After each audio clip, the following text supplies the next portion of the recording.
everyone, and welcome to another match preview on Football Talk Podcast. My name is Ozzie, and I'm your host for today's show. We'll be previewing Brentford versus Liverpool in the Premier League Match Week 22. So for me, it's only right to bring in a special guest, a good friend of mine, and a support of the channel. Endz, big up yourself. How you doing today? You're on mute, bro. The unprofessional, like I've No, never it's all streamed good. before thing, man. Good, bro. Appreciate the invite as always, man. And I can't wait to chop it up, man. And we definitely need to collab a bit more. We did, but I want to do more, man. We need to Same. do a bit more. Big up to everyone in the chat as well. Hopefully, you guys are enjoying this stream. I know you Yeah. will. To be fair, Yeah, we'll definitely do more shows. I think because we're doing shows at relatively similar times now. Yeah, I think it'll fit into our schedules perfectly. So yeah, definitely expect to see more collabs between Enz and myself later in this season. But yeah, let's get into it. So let's talk about Liverpool as a whole before we get into the traditional match preview segment. So what have you made of Liverpool so far this season? Obviously, we're top of the table, we're Mm. top of the Champions League table. We're on form in every shape or form. Obviously, recently we've dropped a few points here and there, so some of the fan base are a bit, on edge in terms of how we are playing right now. What have Mhm. you made of the season so far, and what have you made of Arne Slot as a new coach? So far so good, man. Now, obviously, I'll lead off with the start of the season. You're getting in an unknown manager in terms of on the slot, and you don't know what to expect, what the team is going to look like. You know that there's a few players maybe thinking about their future because obviously Jurgen Klopp left, and that's a massive, massive figure. So you're like, we're used to a way that Klopp plays. We're doing this, gang and press, and we look exciting going forward, and you know, we, we, we're doing so much in terms of the press, the high press, the balance in terms of the defense. And then we're getting a new manager, and you're scrambling around trying to figure out what is he good at, what formation does he play, like what style is he going to bring in. And then after preseason, I was just like, this guy knows what he's talking about. Then listening to the players about how tactically switched on he is and how Yeah, good he is, and every time after training he's got videos to watch and he's always trying to improve us. And then I'm watching the first game of the season against Ipswich, and like looked a bit suspect in that first half. But once the game went on, I'm just like, yeah, this looks good. Then battered Brentford in the second game. Then obviously we had the little mishap. I think it was the third game or the fourth game against the team that we drew against in our last Premier League game, Forest. But yeah, then from that point, we were just beating teams left, right, and center. And then we beat Man United 3-0. We drew with Arsenal, we beat City, we beat the rivals Real Madrid that we always struggle to kind of get a win against them, look comfortable as well. We beat Leverkusen, where it was just like, Jesus, this was meant to be a hard game.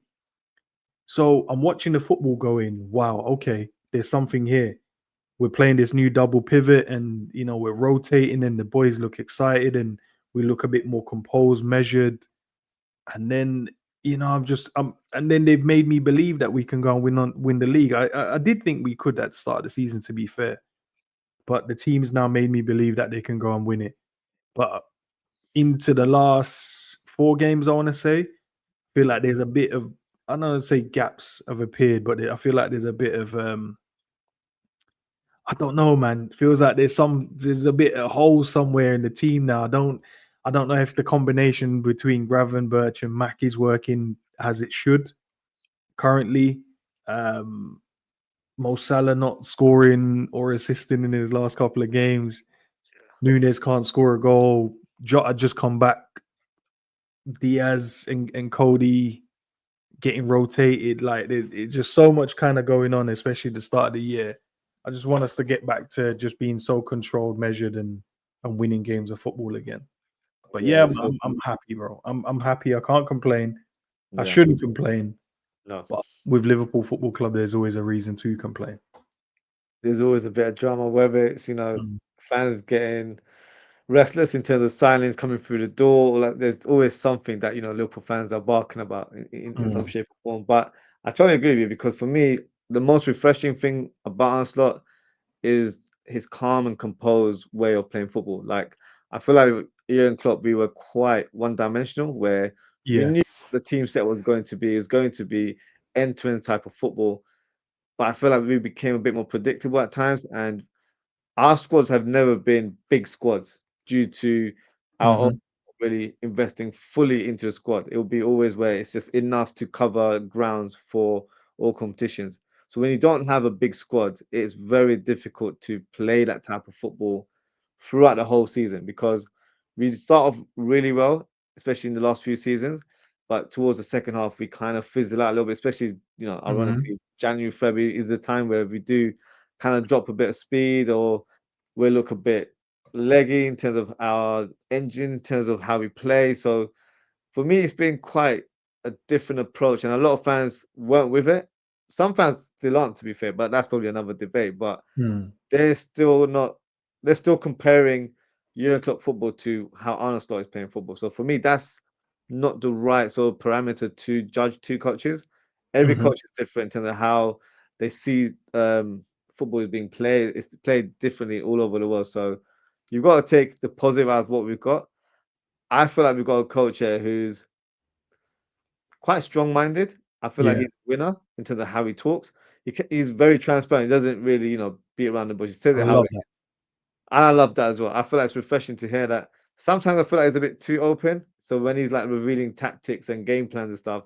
So for me, it's like just, don't reveal too much because then people are taking notes about that sort of stuff. But Mm. generally, I've been very impressed with him. Some fans have said that, he's maybe not the guy to take us forward because he lacks experience, but you know how it goes. If you're not given a chance to gain that experience, how will you get that experience? So You have to. there wasn't a ready-made replacement for your club in world football. So for me, you had to find someone that was up and coming in that regards. Yeah. And I I feel agree. like we found the right coach who's got the perfect balance, and I feel like the team's playing really well. Who's really stood up for you in our team this season? I think for me personally, I'd go my standout.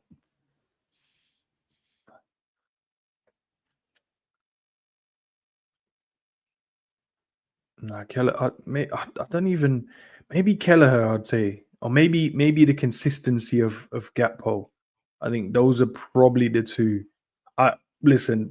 I know maybe most of the fan base would go, well, the guy that for you to stand out was Gravenberch or maybe McAllister or maybe how well Ibu's done and before his injury and Virgil and Salah. The thing is, I these are the players I already knew about the Gravenberches, and when we was talking about him last season, it was like, "Nah, Yeah. just give him a chance, man. Give him a chance. Trust me, he was the guy before Bellingham. He's not. He's Yes. only a year older than Bellingham, so he's not like Yeah. Bellingham is this unicorn. Gravenberch was the wonder kid, was the generational talent before his move to Bayern Munich, and then he didn't play. Klopp made him fall back into love with football, and Arne Slot has got the best out of him. And so he'd be the one. But I already expected these things. I Yeah. expected him to Not do like surprised. this is not unusual for me, but I know it's unusual for some of the fan base because they didn't know he had this in him. So maybe I'd say probably consistency from Gakpo and Kelleher. How I remember when how frail he was in terms of, but now he just looks proper ready, bro. And when we're talking about don't want to lose him, and we've got obviously Allison in front of him, but Kelleher, man, honestly, you and yes, I criticized him for letting in that goal against Newcastle. That was definitely his fault. But other than that, he's been really good, man. He's been really, really good. When he stepped in, he's done his job. He's done his job. But I guess with the other guys probably listening in would go, Mo Salah has impressed me and Gravenberch impressed me in the six and all of the rest. But yeah, for me, yeah, I would say Cody in terms of his consistency in scoring in the last month or two. Yeah. I didn't expect him to kind of find that consistent form of pulling out big goals because scored against Real Madrid, scored against Leverkusen, I think it was. But he was finding like big goals in big games, and he wasn't doing that before. So No. I feel like he's no. found his home in that left wing position, which we all probably knew to an extent because if you watched him at, his former club, that was his Yeah. position. For Netherlands, that's where he played. So too much tinkering in terms of trying to make him into a false nine. Like he did a decent job, don't get me wrong, but I feel like his natural game is playing that left side. And I feel like Hmm. Arne Slot barely played him up top. in this season. He's always He played on the hasn't left hand used side. him. Yeah, No, he said he's a left winger, and it's good because when we were saying this, no, play him on the left, bro. He's better. That's his position. He's more comfortable. And when we listened to the round table before Klopp left, and he said, "Oh, I misused him a few times," and we had a discussion, and he lost his confidence because I was putting him through the middle. Yes, but he starts off on the left and he gets the freedom to drift inside. So it's not like he starts from the middle. You're more likely to see Diaz start from the middle than Cody to start through the middle. And we've seen that. Diaz has been the false nine when we've not used Jota or Nunes. But yeah, nah, those are the two for me, man. And yeah, he's enjoying his football, man. He's enjoying it. yeah, in terms of the Gravenberch shouts, I feel like me and you spoke about it quite heavily last year. I think we were like the voice for this guy because a lot of fans just didn't like see the vision. Because I saw him in Ajax, and I know you did as well. Mm-hmm. Like there was a very talented player there, and I feel like just because he wasn't getting any consistent games, people just thought, oh, he's not good enough, or people were saying like certain youth players were better than Gravenberch, which was like Yeah, ridiculous. it was mad. It's mad. You know what I mean? So those comparisons, yeah, you're not gonna hear it anymore because obviously that is not the narrative for a lot of people. But for me, yes, I agree. Gravenberch for me isn't a surprise because I've seen him play for double pivot at Ajax. I know that's in his capability. He has done it. Mm-hmm. It's not an unfamiliar role. Maybe instead of like different requirements in terms of him, because recently I've noticed he's been playing more of a single pivot where McAllister drops off a bit more to the left. So maybe he's had to, shore up his defensive capabilities a little bit more. But generally, he has played that role, and you know how it is in terms of the coaching in Netherlands. They're taught to play in multiple positions. They don't Yeah, really have a that's stationary position where yeah. you're just a DM. They learn to play in every role on the pitch. That's why they're so fluid in terms of how they play. They're very flexible in terms of tactical games as well. So for me, it's no surprise. But I think the Gakpo one, I think he's just up the level this year. For me, he's definitely the player that's really improved, that's really 100%. shown in this team. You mentioned Keller, so there's been a big debate. And I know you mentioned it on your show yesterday as well, in terms of Allison and Keller. So, what's your viewpoint on the current goalkeeping situation? Because I know Allison's come back from injury, Yeah. hasn't looked like his old self yet. Do you feel like that's a sign of his decline, or is he just maybe a little bit concerned that he doesn't pull a muscle and gets injured again, or Uh, do you feel like Keller should be the first choice now? It's time for him to move up the ranks now. um, for me, I think since he's been back from his injury, we said it in the last stream we just did in terms of for me, I just think he's more human now instead of being superhuman. Where Yeah, before he used to pull off the difficult saves and made them look easy, and you just like you got so comfortable with him doing it, you don't realize how difficult them saves are because of how easy he makes them look. Now you're starting to see that he's just letting some of these in. I don't want to jump as far as saying it's a decline yet, but it might be, but I don't want to jump because it's only been a few games where you're yeah, looking at that. The problem we have is last season when he got injured, Kelleher ended up playing more games than he did, right?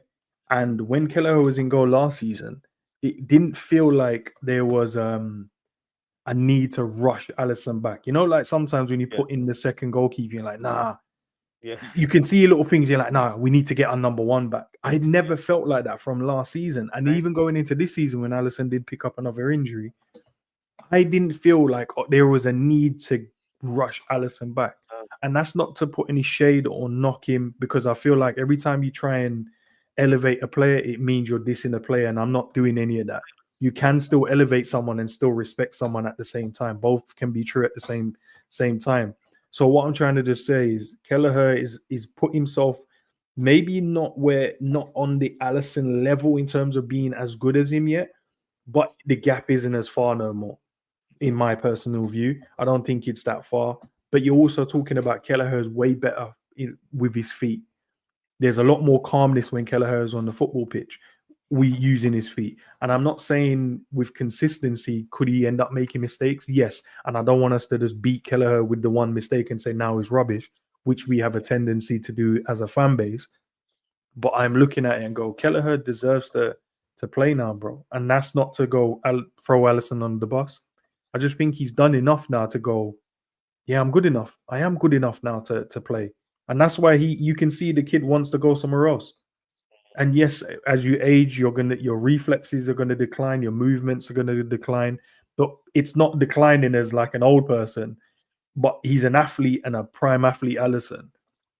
But it's slightly becoming human. Like he's not even coming down to our level. He's still above our level, Yeah. as we get older because his reflexes and stuff. But he's now trying to join us now. And we're like, nah, the other guy's ready to So, yeah. carry on that. But yeah, nah, for me, I'd give it to Kelleher for a bit just to see what happens, man. But Allison is Allison, is it? And maybe he's just going for a little rough period. And maybe in the next game against Brentford, he's back to his normal Allison behavior. But for me, I don't need Allison to be pulling off mad saves to say he's there. I'd rather Yeah. my goalkeeper have nothing to do. It's just the distribution in terms of the calmness when the ball comes to Yeah. you. How quickly does he play it? Kelleher's reflexes, his presence is now there as well. Allison has a presence. Kelleher didn't have that presence, but slowly Kelleher's now getting that, in my opinion. Mm. No, that's very true. Slightly off topic, but Mm. what do you see our two goalkeepers being next season? Because obviously we've got Mamadashvili coming through. Do you Yeah, think it'll be Mamadashvili and Allison or Mamadashvili and Kelleher? it probably will be Mamadashvili and Allison. I think Okay. unless the club goes Kelleher, it's going to be you two, and I think it's an even battle between Mamadashvili and Kelleher in Yeah. terms of if the club goes, Allison will probably leave, right?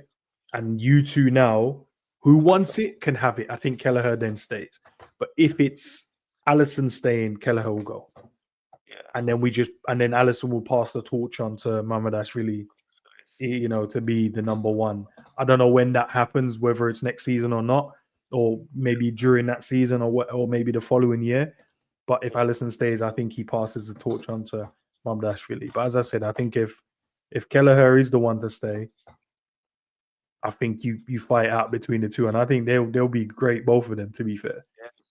It will be an interesting battle, to be fair. I'm just gonna go mm, through some of the comments and then we can course. continue on to the next segment. Abdul says, Hi, assalamu alaikum, how are you? Welcome to you, Abdul. I'm Big doing up, good. man. You are well as well. He says, like, comment, share, and subscribe. That's a big up Ozzie and chat. Big Big up up, Daz as Daz. always. And obviously dropped a comment earlier on saying make sure to drop a like on the way. Please make sure you do, guys. Please do, man.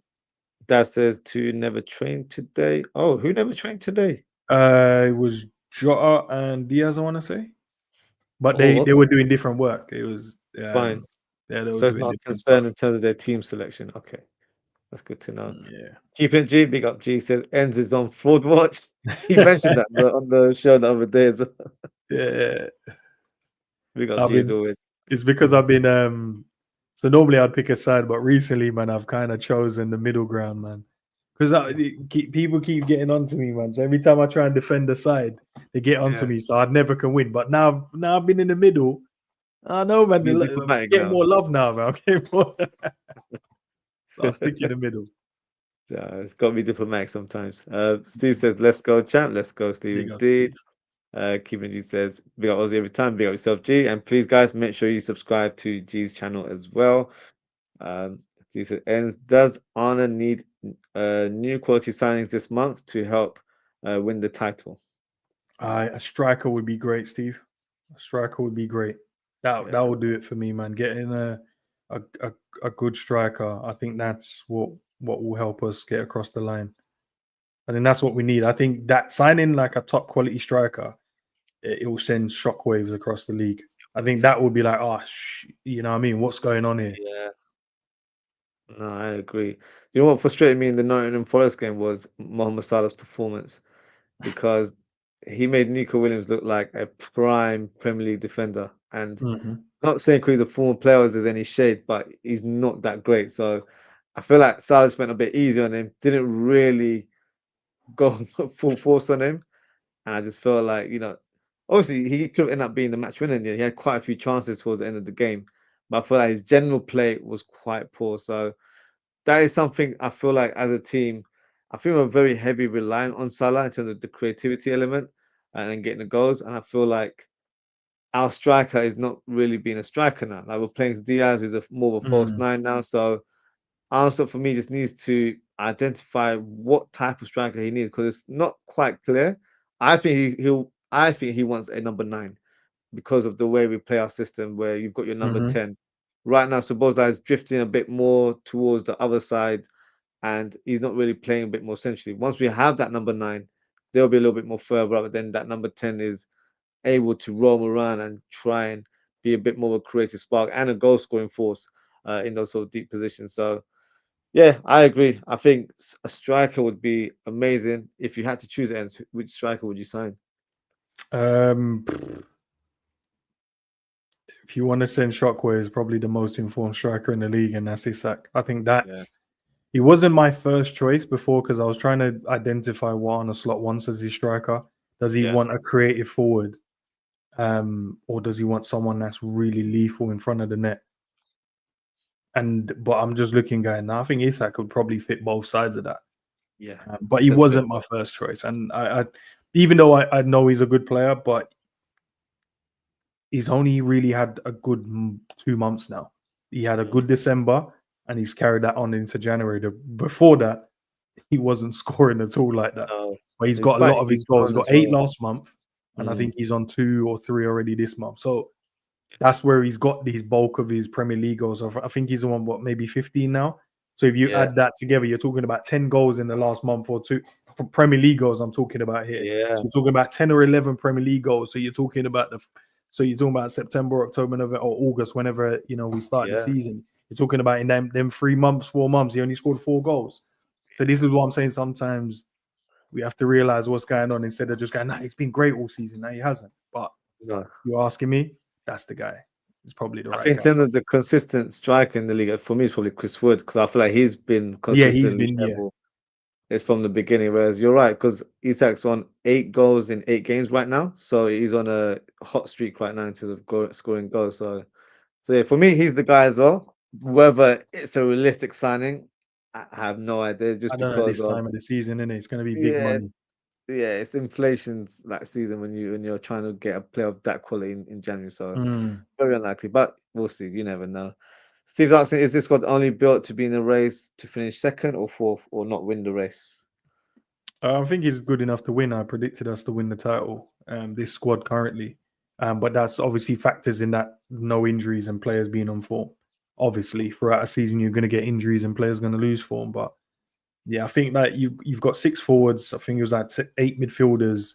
You got like defenders. So we've got 2 right backs, 2 left backs, 4. So yeah, we got 8 defenders and 3 goalkeepers. So you've got plenty of players. But if they all get injured, then obviously it looks like we don't have any. But yes, good enough to win. Steve's asking, what positions would you like to improve in Arnold's best 11? A striker, left back. I agree. I think those are the key areas we need to address in the summer. I really do. Let's go through some more comments and then we'll go into the next part. Keeping it G saying Salah, Salah, Salah. Mm, Um, who do we have here? Who is your number one left back till the end of the season? Is it Bozo Simicast, Robbo or Simicas? Simicast. Yeah, definite facts there.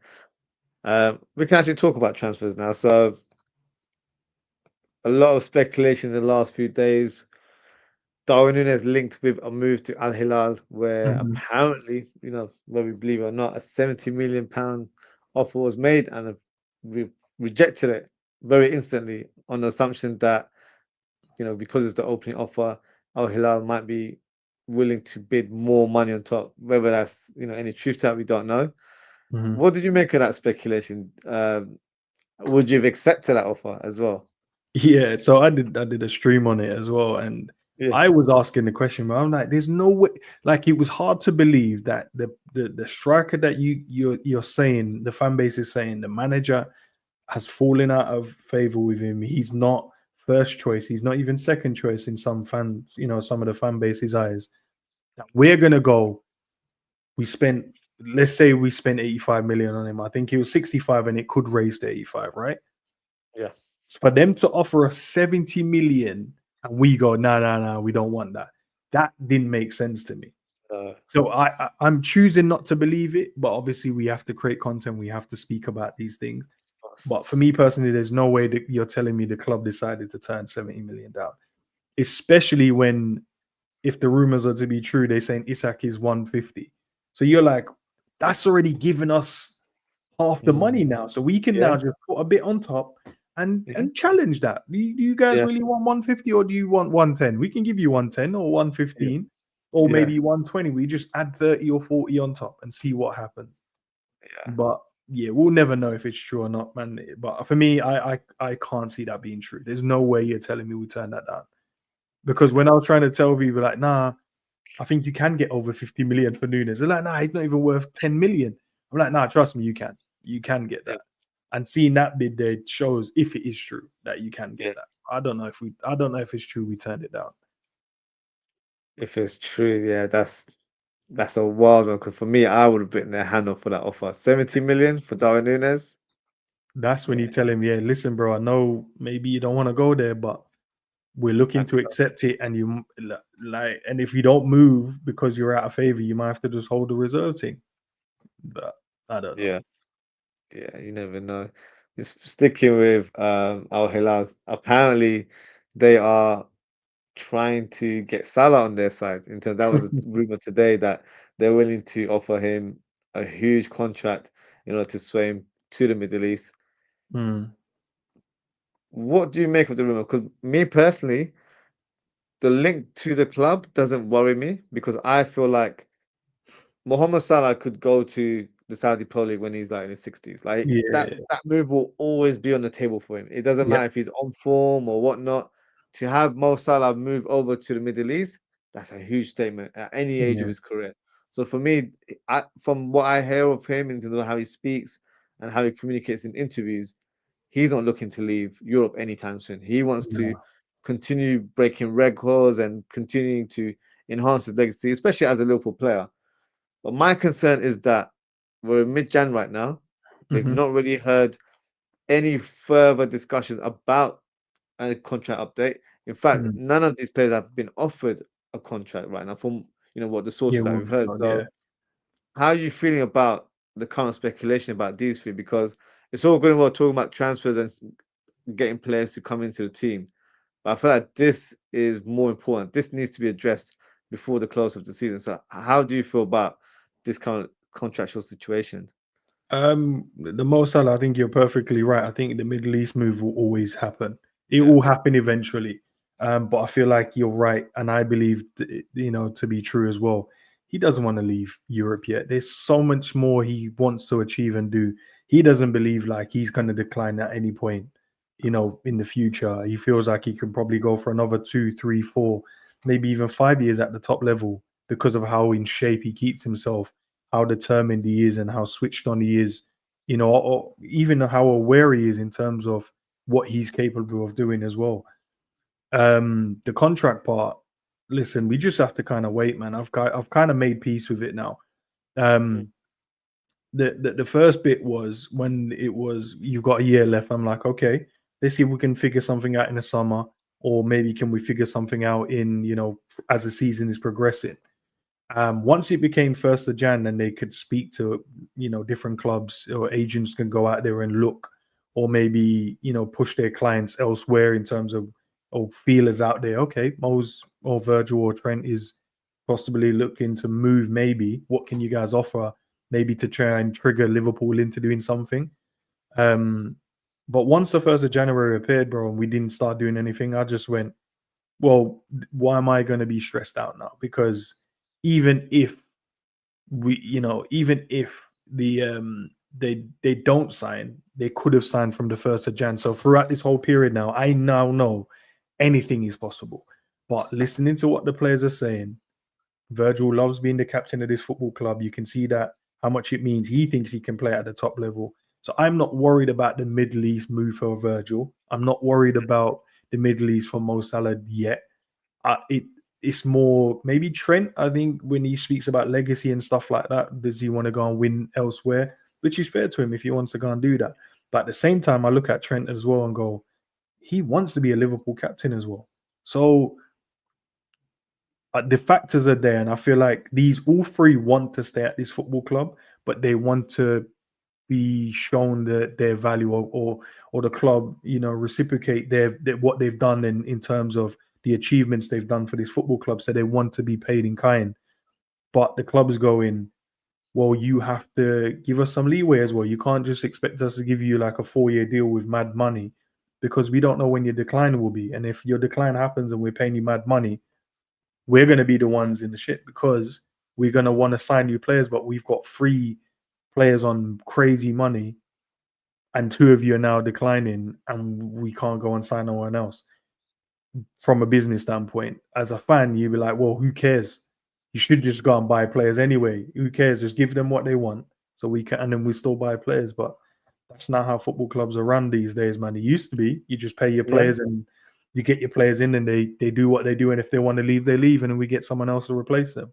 But now we've built such bonds with individuals in our team, or it becomes more player FC. And I think about the club first more than I think about the player. And it's sometimes it's hard for us as fans to see it that way because we're like, nah, but he's achieved so much and he's won us so much. But it's not. I always try and use this analogy. It's not singles tennis. It's 11v11. Mo Salah can't do what he does without his teammates. Virgil can't do what he does with his teammates. Trent can't do what he does without his teammates. So they've all contributed, but they've also had help.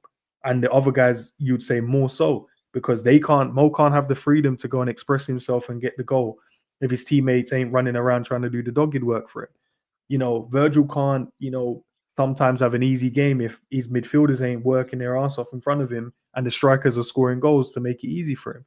Trent, you know what I mean, doing somewhat of a defensive job. I know we've been criticizing him of recent with especially the United game, but him, assisting when he was going through the Premier League winning season, when him and Robbo were just flying up the wings and getting assists. So they've all contributed, but their teammates have allowed them to do these things.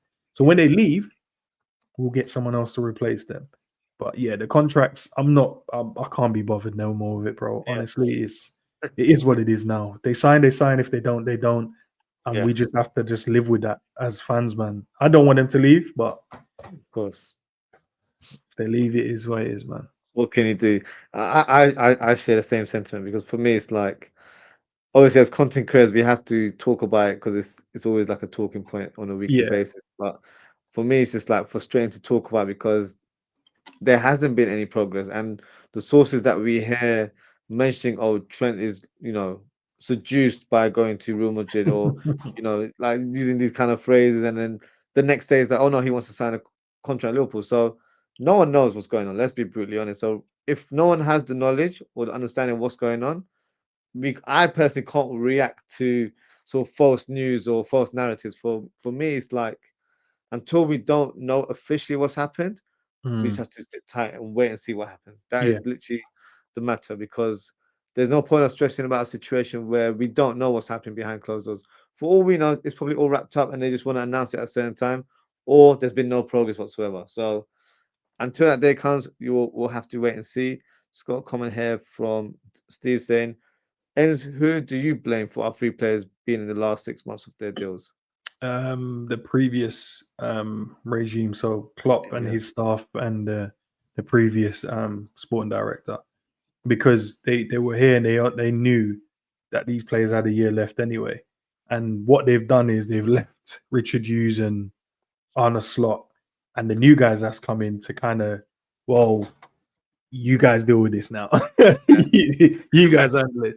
And it's mad because I know Richard Hughes is getting a lot of stick, and I think some of it is justified, and that's fine.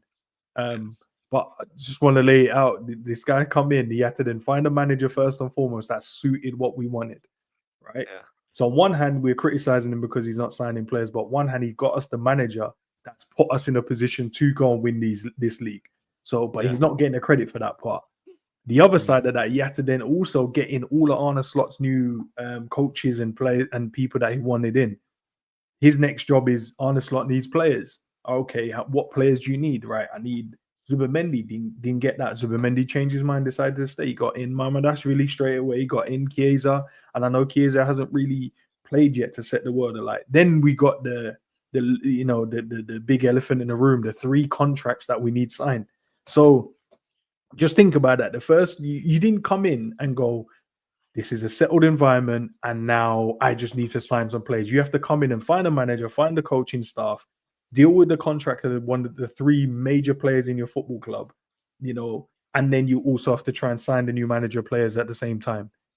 And sometimes you just look at it and go, well, that's easy. Well, it's like, yeah, but it's not that easy. Like trying to sign players ain't that easy as everyone think it is. Not because you've Mhm. seen some comps of a player and you go, put him in, he's good. It doesn't work like that. The manager has to agree, the player has to agree. And then not only do they have to agree, the player's family has to agree because he'll be like, I want to go to Liverpool. And be like, I don't know. So then now you've got a player that might be unsettled coming into, you don't get, maybe you're looking at players and you're like, well, he improves the team. Does he really improve the team? No, he Yeah, doesn't really, but we could bring him in to appease the fans. Nah. So there was so much for Richard to do, but he's had time now to kind of deal with the contracts, and we still haven't made. But at least they're trying. From what I've yeah, seen from the players, Trent has said he's not going to discuss his contract in public. So whatever is going on, we have to take that with a pinch of salt because the player said he's not going to have this played out in the media, so no one should know. And then Virgil and Salah just openly said they want to stay at Liverpool Football Club, and they're going to give the priority to Liverpool Football Club to come up with a deal before they even speak to any other club. mm, They said that. yeah. So I Just don't have to know. wait and see. You just have to wait and see, man. It's true. It's true. No, you But made who some are very playing this valid season? points there, but for me, Richard Hughes still a fraud. I don't trust that guy, man. I don't know. No, I that's feel like, fine. And I said that's yeah. fine, man. But you make some very valid points in terms of the coach. Obviously, that was a big deal, and then getting his coaching stuff because that took quite a long time as well. Because I think he Hmm. wanted other coaches to come through. One of his coaches that finally, unfortunately, couldn't get visa or something like that, so he had Yeah. to try and appoint someone else as well for that position. And then later on, he got Heitinger as well. So obviously, there was a lot for him to kind of figure out in terms of what the team was going to be from a coaching level. So I get that, but yeah, I don't know. Us fans, we get I very think if he came in, bro, like for me, if he came in and say Klopp was still here, I think yeah, all players, I think the contracts wouldn't have been hard. already been done. Yeah, I think they would have been done because Klopp would have been here, and I think it would have been just give the guys what they need. And yeah. I think the club would have just appeased it. And I think then you don't have to go and look for coaching staff because Klopp already had it. So then Well his done. sole focus would have just been on transfers. Mm, very true. Now, if Yeah. you had to make a bold prediction, who stays at Liverpool out of the three players? I think all three. But Okay. if you're asking me who, if they were all going to leave, who I'd rather stay, Virgil. Yeah. I think he's the only one. You can replace Mo, you can replace Trent, you can't replace Virgil currently.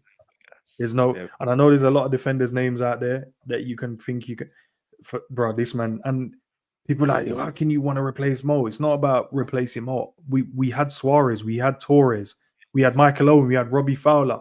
We had players that bag goals for us, and they've all left. So if Mo leaves, we'll find someone else. Someone Yeah. else will take up the mantelpiece. But we're talking about one of the best, if not the best, centre back in the world right now, and he doesn't look like he's lost a step. He doesn't look No. slower. He doesn't look weaker.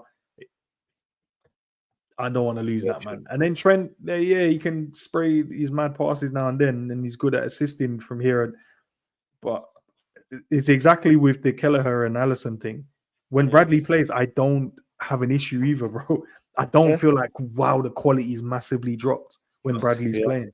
I actually enjoy when Bradley plays, but Mm. hey, don't tell no one I said that. The Trent haters on you straight away. Mm, But no, for me, it's always Virgil. I feel like just imagine, remember how we were without Virgil before he joined the club? We were a mess, and we really needed some stability in that defensive line. I feel like he's brought that over the years, and that's very hard to replace. I mm, know fans have mentioned certain centre backs like Bastoni and Schlotterbeck and all these, but they're good profiles in terms of what they bring to the table. But like you said earlier on, it's not just about bringing players through. They need to be ready for that move. They need to mm, liaise with their families to make sure they want to move. Like, there's a lot more involved than just a transfer happening. And mhm. are they the right fit in terms of how we play our football? So for me, Virgil, I think they all are irreplaceable in some certain extent, but and I only say that because you can't really find like for like players for these players, these three, in my opinion. Like a Salah, you can get another wide player. He's not going to have the same output, in my opinion, but can still cause havoc in a different shape or So, form. Whether sorry, he's go direct, on. Bro. whether he's like a direct right winger Mhm. or whatnot, or if he's a similar left-footed style, you can replace that. Trent for me is just a bit of a unicorn type player where no right back is going to have that passing range, but you can find a similar profile like lack of what we have with Bradley, where you've got a more all-rounder type right back on that position. So for me, I would definitely say Virgil's the one is the most difficult to replace. The others, I'm not saying they're easy to replace, but there are other solutions for those roles. Centre back, you can't really find alternative solutions because it's a specialist role within the team. So, I'll, what are you I'll going tell to you a say? prime example, right? Yeah, And because I see when people say like Mo is, you can't replace him, and I think it's a good argument to have in terms of yeah, what he offers from his goals and assists, right? Yeah, that's fine, and I think that's totally fine to say. But the solution is get an Isak, which will score you goals, and you yeah, can easily go and get another winger that can yeah, create chances as well. And with a game of football, you don't need to win five. You don't need, for an example, you don't need someone to be on a massive amount of goals if other people in the team ain't scoring, right? yeah, You want it dished out evenly across the board, especially when you want. Yes, you would want your more of your number nine to have majority of it because you're going to try and play and create goals for him to score. But you can win a game 1-0, you can win a game 2-1, you can win a game, 3-1, you can win a game 5-4. It doesn't necessarily means necessarily should just come from one person in the team. A 1-0 could be scored from your goalkeeper just kicking it long and it bounces over goalkeeper's head. We've seen that. A yeah. corner and one of your centre backs score. So when they said you can't replace his goals, yeah, that's fine, but someone else can score the winner. Yes. Someone Other else ways can. of playing When the he's game. not there, we find a way. And I don't know when we shifted over as a fan base to think we can't find someone else. Obviously, Yeah, I don't know how old everyone is that watches, the channels of YouTube and watches the football, but there's obviously a vast difference in age groups and what we've seen. And some are new fans, some are older fans than us, and we're yeah, like in the middle of it all. But we've seen Suarez bag and score bare goals. We've seen a yeah, Fernando Torres and Gerrard and Javi Alonso and Carragher's and all of these guys that used to be at our football club that was creating and scoring and Sturridges and all these guys, yeah, but they all left. Liverpool didn't fall apart. Liverpool didn't stop scoring goals all of a sudden because the marquee guy, the main man left. We got better as the years went on. You'd say we got better. So what is true. it to say if we do lose a Mo Salah, for an example, that we can't go and get better? I'll tell you the only thing that we with Mo, I love his movement and I love that he scores goals for us. But I promise you, in this day and age, you do need your wingers to be able to beat fullbacks. And because he's not as good as he's not good dribbling wise, just dribbling. I think he Yeah, can still take players on, but it's his movement is way better. And I think if you put him in position where he just has to drop into little pockets or run in behind and you play him in, that's where you get the best. When it's 1v1, that's why Nico Williams looked so good the other day. And yeah. that's why more time when he comes up against better and on it type of fullbacks, he He doesn't have a good struggles. game, but he end up maybe scoring a goal, which is fine. And we love that. But Yeah, you're looking around now and you're like, if I can beat my fullback 9 times out of 10, it puts me in a position to create a goal. Or do you want the one time I beat them and then I score from it? yeah. That's the position we're in at the moment. Do you prefer the one moment we beat him and we whip one in the top corner and that potentially wins us the game? Or do we prefer 9 times out of 10, someone a bit more trickier, someone a bit more technically gifted in terms of his dribbling, not as a footballer, just dribbling with explosive speed, gets in, gets down the byline, puts one across. How more often do you think we'll get more goals? We'll probably get more goals, to be fair. No, it's a very valid point. I think this is a point me and you made last year. I remember Mm. us talking on the show about Salah possibly playing in a more central role. I feel They like that told us could no, really, bro. You remember? yeah, They told us no, bro. I told you we're futuristic, man. We're always thinking ahead, bro. But no one listens, bro. They don't listen. no, we Play were him saying in, it time play ago. this man as a second striker, and you see. Yeah, If you yeah, play Mo Salah as a second striker, put him in the. When we're doing the whole two strikers in there, we do the 10, but he's not a yeah, 10. He's just yeah, put Mo in there, and I yeah. promise you, What Jota's currently doing right now, isn't it? That's the position. I, I, Yeah. when they do it, Hopefully, bro, when they do it, they'll see and they'll be like, "Why didn't we not do this from before?" I promise you. And Mo then goes up. Like how when Messi just went up, Mo's just gonna go. He's just gonna skyrocket because now he's gonna be in front of goal. He's gonna be in situations where he's able to create more. and in better positions and better shooting positions. Because what's going to happen is someone's going to have to go and mark that right winger, bro. Because if you don't go and mark him, what do you think is going to happen? And especially if he has the ability to dribble you, and then now you Yeah, got Mo in the box. Oh, bro. it's so true. I hope we do see that because for me, he's tailor made for that role, and I feel like he could Mhm. literally hit that next level as well because he doesn't, like you said. What frustrates me about Salah is his one-on-one takes with the fullback. He doesn't do it enough for me. Maybe his younger days he may have, but currently, like Nico Williams, we just mentioned it, had a great game to his standards. But I feel like Salah didn't do enough to really put on him. So I agree. I feel like the goals we may not be able to replace because obviously he's scoring at a very high rate in terms of Mhm. since he's joined at the club. But sometimes in football, it's not always like with the whole managerial situation. You can't find another Jurgen Klopp, so you got to find another solution. Solution, That's yeah. what he did on the slot. It's the same in a football field. Just because you can't find a player that's stylistically like Salah or gets the return that Salah brings to the table, doesn't mean you just fall flat and just not think like there is no solution. You still got to come up with a new idea. So like an Isak, then you have a more of a traditional right winger, which I feel like would work and would actually add more balance to our team because you've got more attacking width on that right hand side, which we don't really have at the minute. So it can work. And obviously, if Trent was to go, I'm not saying this is what I want. I'm just trying to picture the situation if these players weren't here. Then you'd have a more traditional right back who isn't too forward minded, and that way you've got a more stable right side of our pitch. So you know there I are want to solutions out there. So that's why I say to fans, let's just wait and see what happens with this contract I want to situation. try and Until we find don't know, then we can't say much. I want to yeah, okay, this is what I wanted to look at because I wanted to bring this up on the stream that I was going Yeah, to do. But I'll tell it to you here, right? yeah, You'd say Newcastle don't have a Mo Salah, right, in terms of his numbers, yeah, okay? And this is what we're saying about solutions. They have Gordon that can just beat his fullback whenever he wants, when he's having yeah, a really good game. You got Murphy that can play on the other side, and he does the same thing. Just gets the ball, get down the line, get the ball into the box, and you've got a striker in the box, right? This is their results from their last games, right? 4-0, 3-1, 4-0, 3-0, 2-0, 2-1, 2-0, 3-1, 3-0. So they've won their last 9 games in a row, okay. right? And that's a lot of goals in there. They don't have a Mo Salah in their team. Uh, And that's what we mean about finding solutions.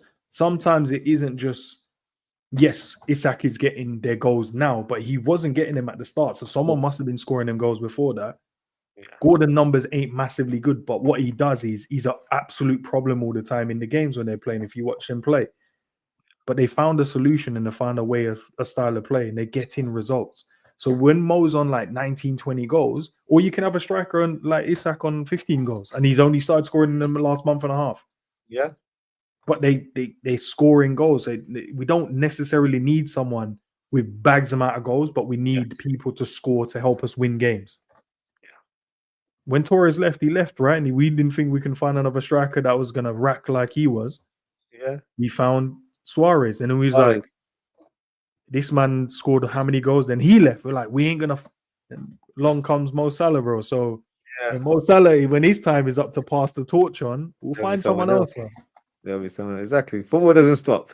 It does evolve. So there will be a new idea or new vision from the club to sign the next player to take that Mm, mantle as Endz said. So yeah, that's why I feel like we shouldn't really be too drawn into speculation as much. Let's just wait and see what happens. And look, then we can revisit the issue when season concludes. We know who's going to stay, who's not going to stay. Then we can mhm, assess the squad. And I'm sure me and Enz will probably do a show of course. about that as well towards the end of the season. Just going to go through some of the comments and then we'll start our match preview officially. Cool, bro. Um, Asha says, big up, just subscribe, big up yourself. Asha, Big up, thank you man. for subscribing. Appreciate you supporting. Um, Season when we were camped in opposition box, Salah needs to move more centrally to break deep lying teams. Yeah, that is true. Um, he's saying the style of play is different. It is, but the thing is, at the end of the day, they're still getting the wins, they're still getting the goals. So it's about finding the right mix in terms of what you have in your disposable. So if you've got certain players that fit a certain system, you go for it. It's not about trying to play a certain type of way. It's about trying to get results as well at the end of the Mm, day. So for me, you've got to find the right balance. You can't just I look at Amorim. He's trying to play wing backs, but he ain't got a single wing back in his squad. So you've got to know what you have and then take it from there. So it's not all about matching other teams in terms of how they play.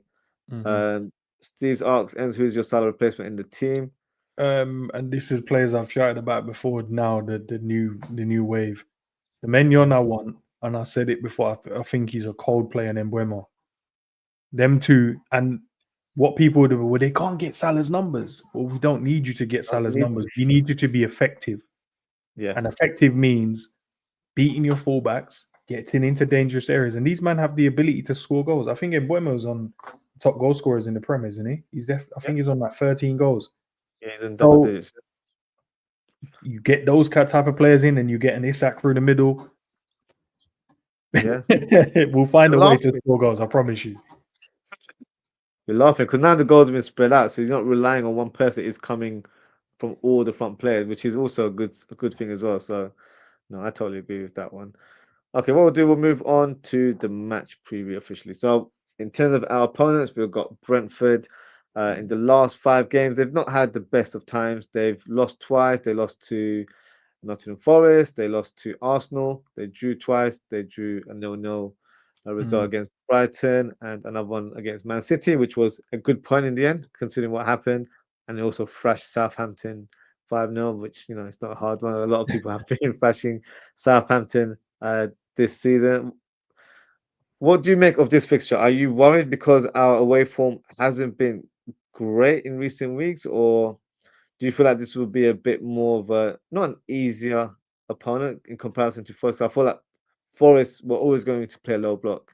So how do you envision Brentford in terms of how they set up as a team against us? Um, I don't know. Brentford's an unusual game, man. Because sometimes I say sometimes. I just remember when we lost to them and Whistle was moving all crazy, scoring goals after goals against us. But normally we beat them. To be fair, we played them at the start of the season, and it was a comfortable game in my opinion. Yes, they have got Wissa and he's scoring goals and he looks informed, and Buemo looks really good as well. And they missed him, so since he's been back, been really good. But they're not a team that doesn't give up chances. They give up a lot of chances as well. They're not like a low block team either. They do try and play football.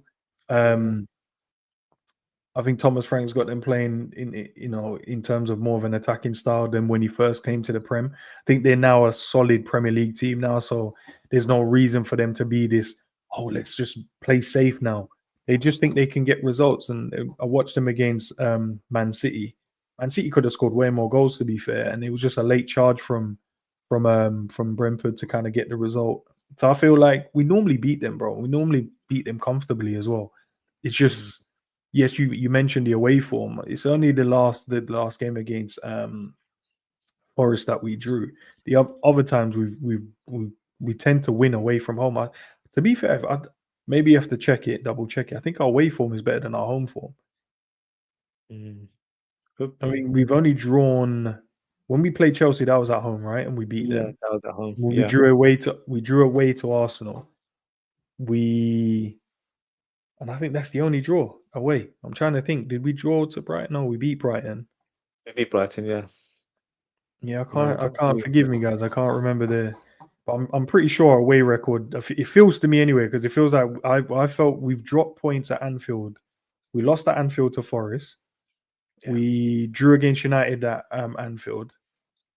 Um, I feel like there's more draws in there. The At home. Newcastle one we drew as well, isn't it? Was that away? Was that St James Park or was that Anfield? That St James Park. was St. James Park, yes. Okay, so we drew So that not one. So that's two draws away then, Forest and mm, that. And we've had four draws, right, this season yeah, so far. So yeah, so it's probably yeah, the yeah, result we've been better away than we've been at home because we've lost at yeah, home. yeah. I agree. I agree. As you're saying, don't they have a good home record? So I think Brentford have won 7, I think, and they've drawn twice and lost twice. So I guess yeah, in that regards, yeah, I guess they have, but we're a different team. So Yeah, obviously, they when come. Liverpool comes into town, it's not going to be based on metrics or data. It's going to be what do we bring to the table and how do we Mm, outperform this team, which I feel like will be the case in this week. So what we'll do now is we'll briefly mention the team news, see Mhm. who's available for this fixture for both teams. And then me and Enz will do a predicted lineup for both teams and then give our score prediction. So in terms of Brentford, they have a long list of casualties in their squad, the likes of De Silva, Aya, Pinnock, Hickey, Nunez, Igor Thiago, and Ryan Trivet are unavailable for this fixture. However, Rico Henry could be intention to start after returning to the first team last week.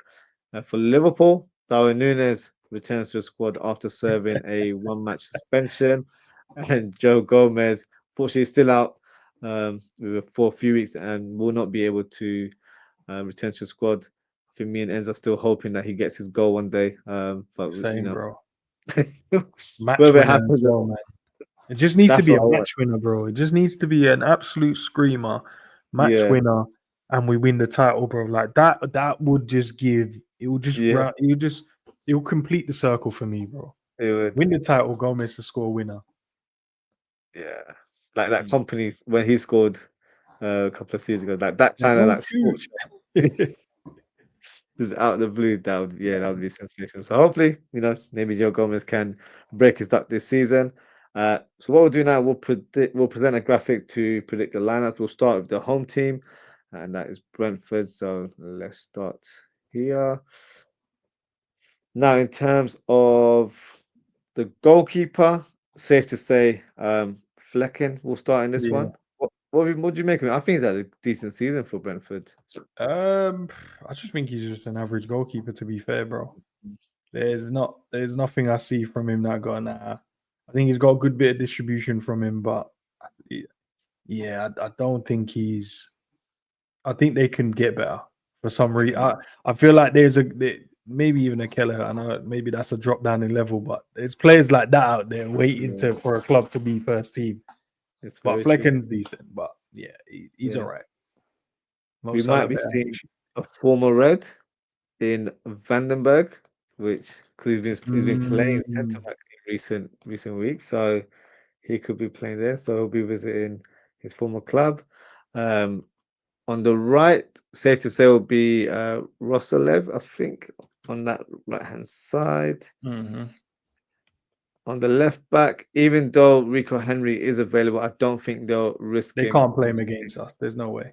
Yeah, so they'll stick with. They've got Lewis Potter, who's traditionally a left winger but has played that left back position quite a bit this season, so he'll start there. And in the centre back position is Collins, who's pretty much one of the first names on the team sheet. So that is the Brentford back four. So recently they've been playing more 4-3-3. That's which is why I've got the formation up like that. I think Mhm. their midfield is pretty much the same midfielders that play all the time, right? So you've got Norgard, Norgard, Pinnock, Yano, and and Jensen. Jensen. Yeah, so they're pretty much shooting. So they're quite predictable Hard-working in terms of midfield their boy. line. Huh? That's a hard-working midfield that just It is. It is industrious because they're not really there to be the creative spark of the team. They're there to sharp shop and try and be as robust as possible to try and stop the opposition. And to be fair, they have done it quite a bit this season. They've also scored a couple like long shot goals. Obviously, Norgard scored the equalizing goal the other day, so they can score goals. They can get on the score sheet, but like you said, Enz, their responsibility is to make sure that they make it very difficult for their opponent in the middle of the park. Now, in terms of the front three, the player that we mentioned has to be Embuemo Mhm. on the right hand side. There we go. And then you've got Wissa, who's certainly stepped up since Ivan Toney left the club, playing a more prominent role in the team now. He's really enjoyed that Mhm. so far, I guess. You haven't seen G and Wisser in the same place, bro. Eh, G, I let me told know you, what you're saying. Are you trying that's to can I G, suck you, bro. G? What's going No on? one's gonna fool me, man. G and Wisser is never in the same place. Might have a point then, as I'm not gonna lie. On the left, it's a Damsgaard. toss up between is it Sade and they've got Damsgaard. Who do you think they'll start with in this game? Damsgaard. I think you'll add the balance they need. But Shot, because if they had Shot, that means you're gonna have two attacking wingers Yeah, And yes, probably it will be good for that. But I think he needs to come on to maybe when there's tired legs and maybe a bit more space to run in behind. yeah. But I I think think they at Damsgaard, he's a bit more silky. I say a bit more silky. I think he's a bit more cultured, yeah, and he'll drop in if he needs to as well to defend. You yeah. don't want to have like Embuemo and Shah going forward, bro. It might, yeah, Because he can play a bit more centrally if required, and yeah, allows these two to kind of play as a two as well. two. So in transition, so that could be a tactical plot from the coach. But Mhm. yes, this is the predicted lineup. No huge sort of surprises. It's pretty much their strongest 11 available. So we'll move on and we will discuss the Liverpool team. So in goal ends, you Mm. sticking with Allison or you giving Kelleher another shot? Gonna be Allison, bro. He's not gonna drop him. What I'd prefer is Kelleher, but he's not gonna do what I prefer. So Allison in goal. Who mm. starts at left back for you? Simicast has to Yeah, be now.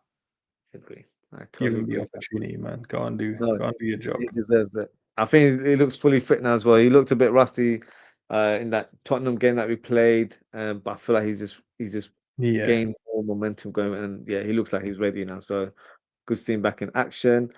Trent, of course, yeah. on Trent will play.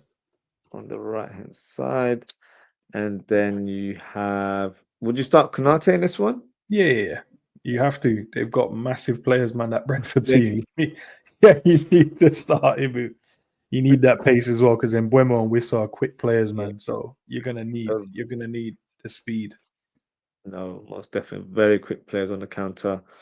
And in terms of the double pivot, are we going for our strongest pair, or do you see there being a possible alteration in the team there? It will be obviously Gravenberch and McAllister, but I would love to see. Do you know what I'd love to see, bro? I'd love to see Gravenberch and Wataru. Me too, I'd that's a love good to, shout. and it is what it is, man. I know people ain't gonna like to listen because they're always gonna try and throw Wataru under the bus or and stuff like he's not good enough on the ball and blah. I know they're gonna say all that, but I would love to see with the discipline that Wataru has and Gravenberch just sitting in front of that and just allowing the other four to go and express themselves. Yeah, I'd love to see it, and I would put McAllister in the 10, Mm, but that it could will work as be well. Gravenberch, McAllister in Yeah, there as a double pivot. That's what it will be. I agree. Obviously, not too much debate on the right hand side. Or would you play Chiesa? Because I know a lot of fans are shouting for Chiesa to start. Is this the He's not game where going he? to play in front of Salah. Yeah, he's not. No. So it's not the game for him. Yeah, On the left side, I'll Hassan go Cole. Diaz. You're going Diaz, Hmm. okay. And who are you going up top? I would go Jota up front because he scored in back-to-back games now. Yeah, he looks in I good think form it's as time well. for him to start the game. I think it's the right moment to play him now. Confidence is there. He looks Yeah, sharp. Obviously, he missed the other two chances he had in the game that you could probably maybe put down as just coming off the bench in it, so you're not as warm as you would be, or you didn't have the repetition in those moments if you started the game. But yeah, took his first goal well, got up in the air, beat these 6 foot plus centre halves, scores a good goal, and then just looked really good after that. So yeah, Mm. play him. Very, very true. Who starts in the number 10 role? Is it Szoboszlai, Harvey Elliott, or Curtis Jones? It's gonna be Sobo. I think we're gonna need his engine because Yeah, yeah, you're gonna have Yono and the rest of the guys like Norgard and stuff. They're gonna be running around and with bags of energy. So you're gonna need someone in there to match that. But I would love to see Harvey playing this one as well, especially with Jota's movement and Salah's movement and yeah, Diaz as well. I'd love to see that creativity there. But as I said, the manager. We know he's going to go to type. Maybe we've picked the team he'll pick, and we've got close as probably possible. But he might mm, throw a left field out there, and Nunes is up top and stuff like that. You never know. He might just never throw the know. left field out there. But I think this team with Salah and Diaz on either side, um, Yeah, and then Jota up front with his movement inside the box and the killer instinct, and then Sobbo just shoot a bit more, my bro. And then I think the subs should be if they're stinking the place up. You would have Nunes on the bench, Chiesa on the bench, and you have Gatpo on the bench. You'd have Elliot on the bench, Endo on the bench, Jones on the bench. From because I don't think we'll change defensively unless there's an no, injury or maybe you're playing really rubbish. We have to change it. there's going to be more from a midfield and the attack. And I think the substitution should be Elliot, Chiesa, and Gakpo. And then maybe even Nunes as well if you want to kind of rotate the four. If you want to Yeah. kind of get a fresh four on because the other four has done so well. But that's the change. That's four changes, and you can change one of the midfielders, maybe Wataru to come in and add a bit of discipline, or if you need Curtis to kind of keep the game ticking. No, I agree. I think this looks like a very strong lineup. And I'm hoping, we can get the 3 points. In terms of score predictions, what are you going for? I went 2-1 in the last one because I felt like it would have been a tight and close encounter. Could have been 4 or 5-1 if the guys put away their Yeah, opportunity. So I think they're gonna want to improve on what they did, and I feel like they know, especially with Arsenal winning, we have to get results. So I feel like 3-1. I'll go with. okay. I feel like the boys know they have to put away the opportunities, and with Jota on the pitch, and then Mo not scoring in two, he's probably going to be getting a goal in this one. I don't think he'll Yeah, go 3 games without a goal. So I'll go Jota will score, Mo will score, and I'll give it the odd goal to Dominic. I think Dominic shows up in this one as well. It's a no, that's fair 3-1 enough. for me, and then Buemo to score theirs. Yeah, so my score prediction is I'm going to go for a 2-1 victory. I think Mhm, it'll be a bit closer than what people are thinking because I feel like Brentford are going to try and not play defensive, but I feel like they are going to try and frustrate us in terms of their mhm. setup and their structure. So I think we'll get the win in the end. And I think the scorers will be Jota and Mohamed Salah for Liverpool. And like Endz as well, I think Mbeumo will score. He always tends to score against us, so I feel like he'll Similar Lisa, definitely, to be fair. yeah, I think they'll hit the back of the net. So that is our score prediction. Just gonna go through some of the comments and then we'll close the show. Mm. Uh, Let's have a look. Liverpool 67, big up to yourself. It says this and next window Big we up. have to upgrade on Robbo, Simicast, Elliott, Jones, Diaz, Nunes, and quality right back instead of Trent. Some of them needs to be done now in order to win the league, or we'll regret big time. That's a lot to address in one window. So That's I think in terms of the massive. long term, maybe, but in one window, very unlikely. That's 6 players. Like, I don't know. That's One, mad. two, three, Like, four, 5, 6. because if Yeah, you're gonna get rid of Robbo and Simicast, you have to get two left backs in. yeah, I wouldn't get rid of both. I think for me, Simicast, if I had to choose, Simicast would be the one that stays. Um, Elliot, I still feel like Elliot has, you know, has the ability to really kick on in this team. Whether Armstrong favors him or not is another debate, but I feel like he has the quality to really do well in this Liverpool team. Mm, Jones, I don't see leaving. Diaz, it's debatable because of his contractual situation. Maybe mm. if he doesn't get the deal he wants, he might walk out. Nunes, I feel like it's very likely that he'll be parting ways Yeah, same. sooner rather than later. And the right back point, instead of Trent, well, if Trent doesn't sign, then yes, then you have to sign a right back, of course. But I would still like us to tie up a contract with Trent Alexander-Arnold so he remains at the club. But we'll see, we'll find out in due course, I guess. Um, Asher says our biggest rivals for the premise FSG. Um, Daz is going for a 4-1 victory. He's gone for Salah, Jota, and Van Dijk with the goals for Liverpool, and Wissa for the consolation goal. So that is it for today, guys. Thank you so much for tuning in. Thank you to let's go through the chat. Let's thank you to Abdul. Thank you to Daz. Thank you to Keeping It G. Thank you to Steve. Thank you to Asha.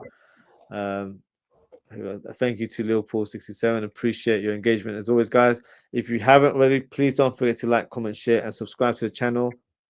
But let's say a big thank you to Enz, who's taking up his time to come on the show today, very late as well. So Enz, big No, up I yourself as appreciate it. always.